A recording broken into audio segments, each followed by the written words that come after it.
You ever get that feeling like there's something going on just beneath the surface? How the world really works? Yeah, like, a sense that maybe things are a bit rigged, but it's hard to pin down exactly how or why. Exactly.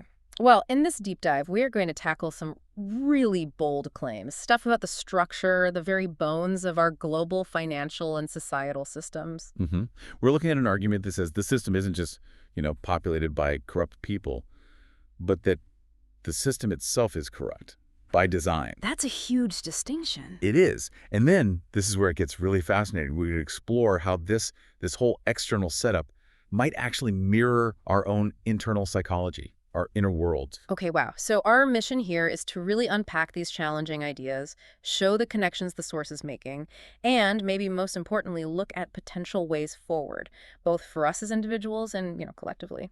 Precisely. And we're drawing this from a pretty detailed, definitely provocative conversation that lays out this whole framework. It tries to explain our current situation and offers a vision for some pretty radical change. All right, let's dive in. Where do we start with this idea of systemic corruption? Well, the core idea, the foundation the source lays out, is exactly that phrase. There is no corruption in the system is corrupt.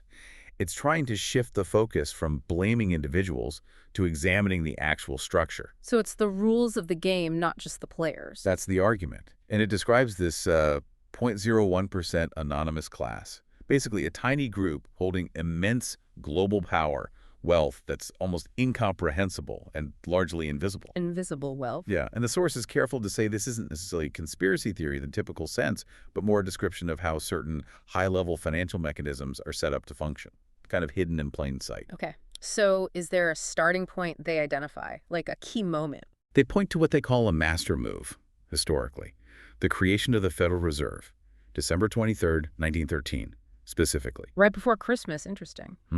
Described as this voluntary handover of power, a, quote, semi-democratic president giving the power to create money to a private club of bankers. Which does raise that question, doesn't it? Why would a government borrow its own currency from a private bank and pay interest on it?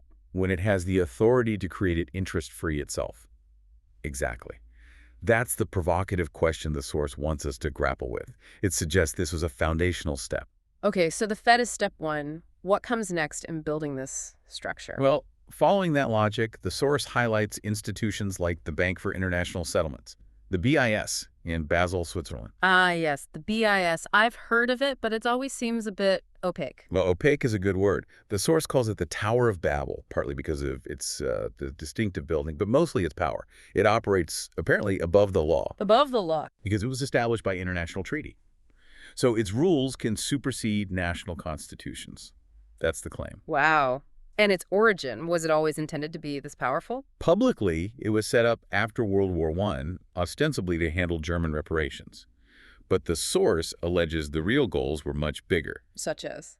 Precursors to NATO, a World Bank, the International Court at The Hague. Essentially, a strategic shift from national power centers to international ones, moving control upwards away from individual nations. Okay, so we have this alleged anonymous elite and these international institutions. Yeah. How does the money actually flow? How do they maintain control financially, according to this sort? Right, so the source talks about a black banking system. Not black as in illegal necessarily, but opaque, unregulated. A system parallel to the real economy we interact with. And wealth gets siphoned off. That's the idea. Through complex financial instruments and entities, they mention BlackRock as an example. Wealth is moved from the productive economy into this less visible system, creating these huge, unaccounted for fortunes. And this affects everyday companies, too. Absolutely. The source describes how companies needing capital for growth often get pushed towards going public, an IPO. Which sounds normal, right? Raising capital. It does, but the consequence, according to this view, is that the original owners lose control. The company becomes a kind of plaything for these larger financial forces, forced to prioritize maximizing profit, often at the expense of ethics or long-term vision. And those famous billionaire CEOs we read about. Seen as relatively low in the pyramid in this model. They're the visible faces, the ones who take the heat, maybe even the fall. They're vulnerable because they're known. The real power, the source claims, stays anonymous, unseen. So the visible rich aren't the ultimate controllers. That's the argument. And national governments, their main role in this framework, becomes generating state debt, Creating debt. How does that serve the elite? because that debt requires interest payments. So tax money, whether it's from huge stimulus packages like COVID relief or massive government spending on things like pharmaceuticals, ultimately gets funneled up to the holders of that debt, which is, allegedly, this anonymous class. It's the bleak picture of extraction. It is, but then there's this twist, a really crucial point the source makes. Okay. You, the individual, you are the actual source of value in the system. How does that work? Credit isn't just magicked into existence by banks, the source argues. It's created when you make a promise to work, to produce, to bring real value into the economy in the future. That promise is what underpins the creation of credit. So our future effort, our potential, is what actually gives the money value. Essentially, yes. It reframes where the power originates. It's not top-down for the banks, it's bottom-up from the collective promise of the people. That's a key insight. That feels empowering, actually, but also maybe vulnerable. It leads directly to what the source sees as the ultimate threat. Central bank digital currencies, CBDCs. Ah, yes. We hear a lot about those. What's the specific danger highlighted here? The potential for total control. One central bank managing everything. Complete dependence. The power to monitor every transaction and potentially to just switch off your account. That's chilling. The implication drawn is that people themselves could become, essentially, commodities. Your value assessed, maybe even used as collateral by nations. It's described as potentially the deepest form of slavery. Wow. That's strong language. It is, and they draw parallels to history, to feudalism, to serfdom, pointing to modern examples they see as echoes of this. Like what? Well, they mention things like the Box 3 tax in the Netherlands on second homes, taxing assumed rental income even if there isn't any. Or how rising property valuations, the WZ value, can push elderly people who own their homes outright into situations where the taxes become unaffordable. Forcing them to sell. Forcing them to sell, perhaps even rent back their own former property, effectively becoming tenants on land they once owned. It's presented as a slow eradication of private ownership, pushing towards a kind of neo-feudalism or totalitarian system. Okay, so that's the outline of the external system according to the source. It's That- a lot, but then you mentioned it connects to our inner psychology. Exactly. This is where it gets, I think, really interesting. The source argues that what we see playing out in society, these big systemic issues, are in many ways a reflection, a mirror of our own internal psychological dynamics. The macro reflecting the micro. Precisely. And it starts by challenging our usual political frameworks, left versus right. Oh, so. The argument is that left and right are largely artificial constructs. Useful tools, perhaps, for dividing the population, keeping people focused on infighting, while the real control structure that anonymous elite operates above the fray. They're presented not just as political stances, but as mirroring extreme psychological positions. Okay, unpack that. How does capitalism relate to psychology in this view? Capitalism, or the extreme right in this model, is said to be driven psychologically by narcissism.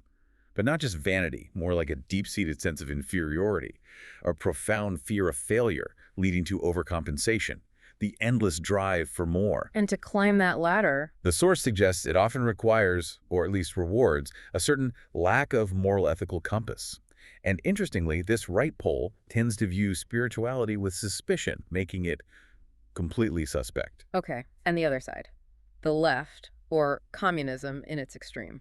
That's argued to be driven by deep abandonment anxiety, a fear of being alone, of individual choice and responsibility. This leads to extreme clinging, wanting external control, wanting the group to decide. Which can make people follow blindly. Yes, even in situations that are clearly unhealthy or abusive. The underlying psychological drive is staying together is more important than how I feel, leading to what the source calls soulless conformity. So if these are the underlying psychological drivers, why do people stay in systems that seem, from this perspective, so dysfunctional? The source uses the analogy of a toxic relationship. Think about it. Abusive systems, like abusive partners, rarely rely on constant negativity. Right, there are good times too. Or promises. Exactly. Intermittent reinforcement. Little breadcrumbs of hope, reward, or apparent freedom.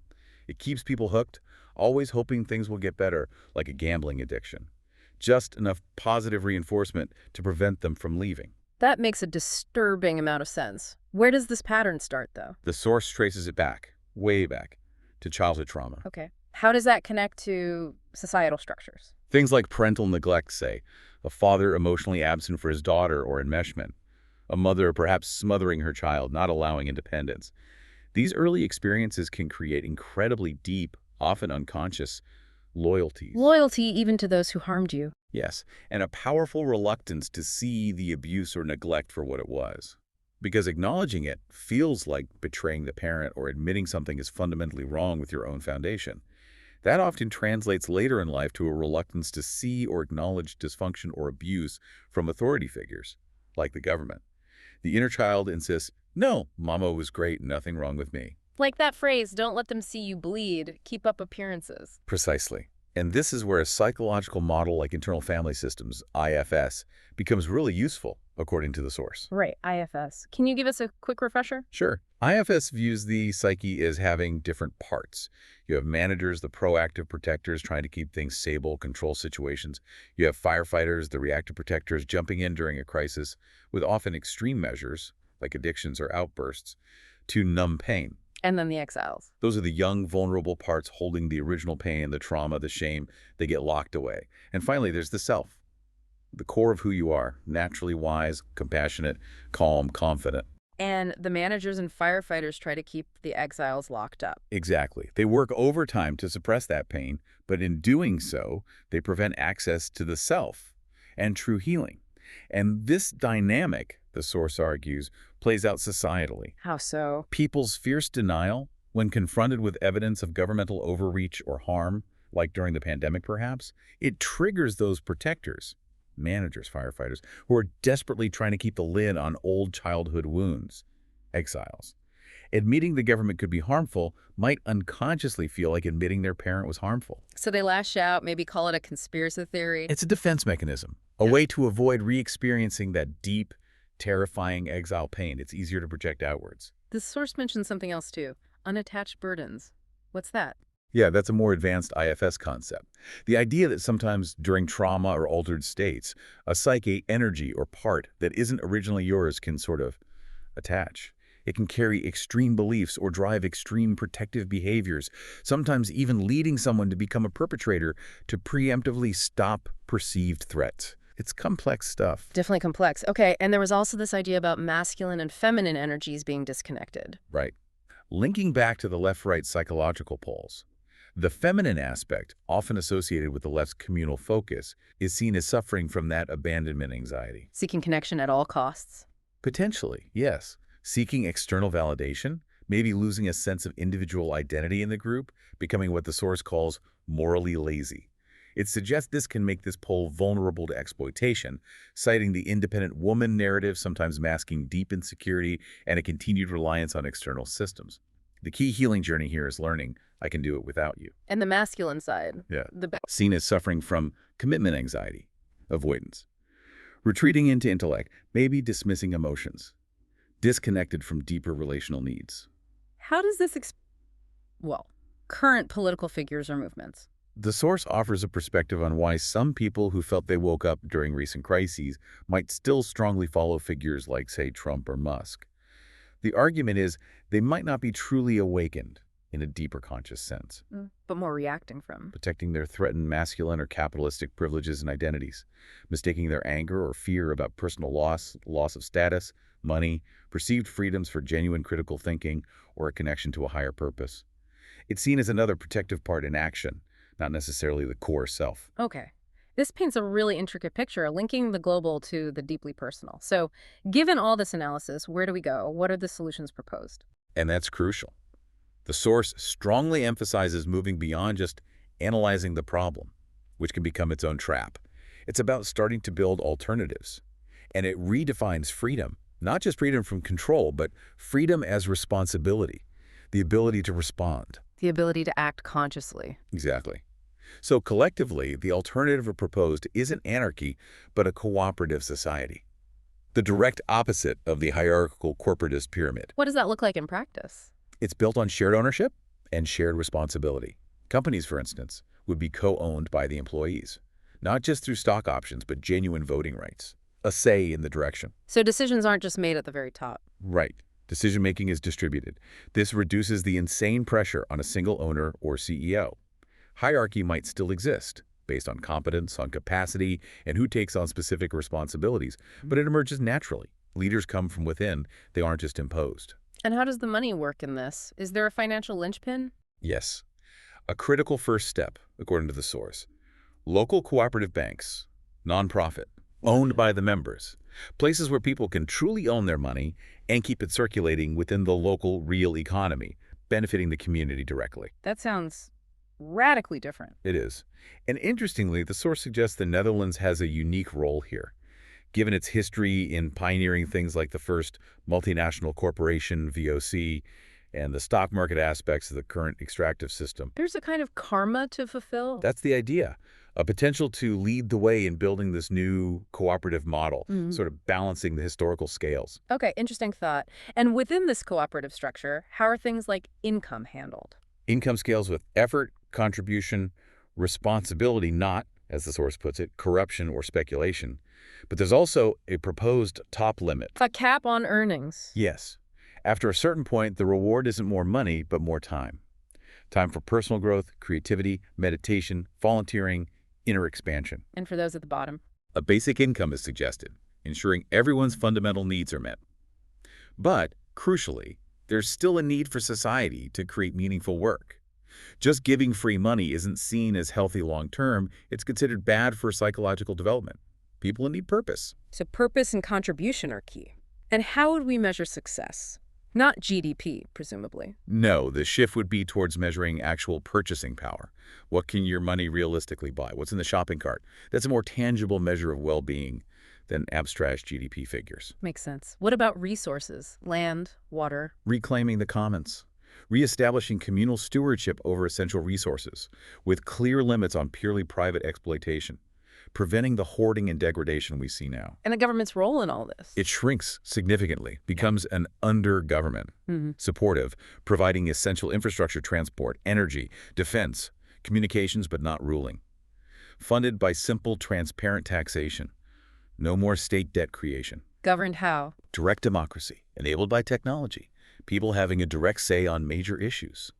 And education would need a massive overhaul, too. Focusing on? Designer skills. Creativity, critical thinking, mental responsibility, emotional intelligence, moving away from the current system, which often stifles genuine creativity, towards empowering individuals to innovate and solve problems. So that's the collective vision. What about the personal path? We talked about IFS. Exactly. The personal solution is deeply intertwined. It's about self-leadership, healing those internal dynamics using IFS. Learning to step back from the ego, from those reactive manager and firefighter parts, and connect with the self. Observing those parts instead of being run by them. Yes. And then, from that self-led place, you can start to transform those parts. Managers become wise advisors. Firefighters become passionate protectors used appropriately. You can then connect with and heal those wounded exile parts. Releasing that trapped pain. And unlocking the qualities they hold, like life, joy, spontaneity, creativity, inspiration, which have been suppressed for so long. This whole process shifts your internal baseline, away from guilt, shame, fear. Towards truth, courage, compassion, towards internal expansion, not expanding ego or possessions, but expanding your inner capacity, your connection to your own inherent worth and power. The source uses the term Christ consciousness here. Meaning? Not necessarily religious in a dogmatic way, but representing that state of unconditional love, inner knowing, wisdom, and wholeness that resides within the self, believing in that power within yourself. And when individuals start operating from that healed, self-led place? That's the call to co-creation. It's described as operating from the fifth chakra, the energy center associated with authentic expression, truth, and creation. When people interact from this state, relationships transform. Work becomes more collaborative, personal connections deepen, Leading to unprecedented societal creativity, productivity, and genuine well-being. This, the source suggests, is the real potential of human consciousness waiting to be unlocked. Wow. So, wrapping this up, we've really journeyed from the highest levels of global finance right down into the depths of individual psychology. And seen how, according to this source, they're inextricably linked. The problems, and therefore the solutions, exist on both levels simultaneously. External collective change needs internal, personal transformation, and vice versa.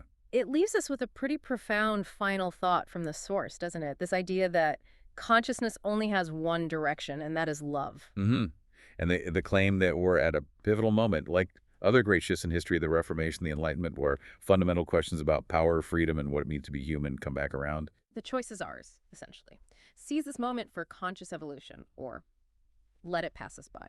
So, the question for you listening is, what does taking that next step really look like for you? Are you ready to do the internal work needed to help bring about potentially a more cooperative, conscious world?